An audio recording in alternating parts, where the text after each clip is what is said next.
Good morning, or should I say good evening. I'm coming to you partially live from Austin, Texas. Wish I could be there with all you guys tonight for the presentation, and I know how we all love the pre-recorded on YouTube clips of someone sitting in front of a camera. So I will make this as short and sweet as possible.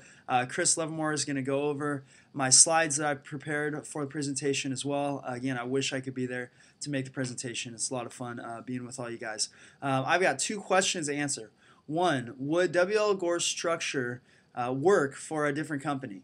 And the second question is, will WL Gore's structure and the way that they do things, is that going to stand the test of time? So to address the first one, will their structure work for another company? And it depends on the company, right? Just as Amy Cratchman would say, it all depends.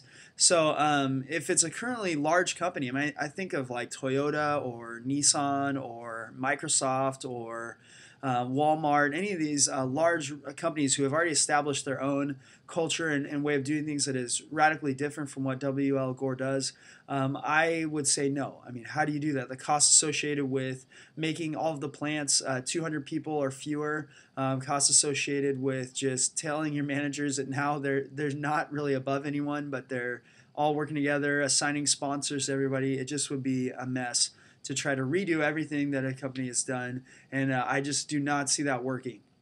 Now, on the other hand, there's no reason to think that since this worked for WL Gore, it wouldn't work for a small startup company. So, especially in the technology field, and I bet as the discussion goes tonight, you guys will say, "Hey, my company, or I know a company that is doing this." Especially, I think a bunch of our classes in the solar industry.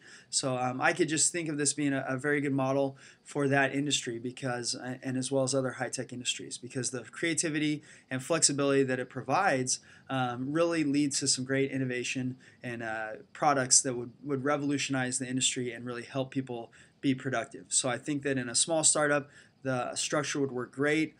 You bring sponsors on, it's really intriguing. If you do a great job, you're going to move up really quickly. And I know that could be very intriguing for a lot of young talent, especially in the technology field. The other question is, do I think the structure will stand the test of time? I do. I think that it would be arrogance on our part to think that we know better and that it's not going to stand the test of time. Really, it's the only reason they've gotten to where they're at. W.L. Gore, when he started it, his drive for creativity, innovation is really what born the company. And now as they go forward, that's going to be the thing that really helps them move on to the next level. I was doing some research on the company and came up with they created the new guitar strings, the Elixir guitar strings, which I know personally I use. And, it's that type of environment that just fosters those great inventions and breakthroughs. And so I think that that's not only what's going to help them survive this test of time, but if they look to go forward and grow as a company, it's going to be because of their structure and the way that they do things. So just like with a large company that's established, the costs and challenges associated with trying to take that culture and change it to what WL Gore does, I think conversely, if you try to take what WL Gore does and transform it overnight into a completely different structure, I just don't see that working.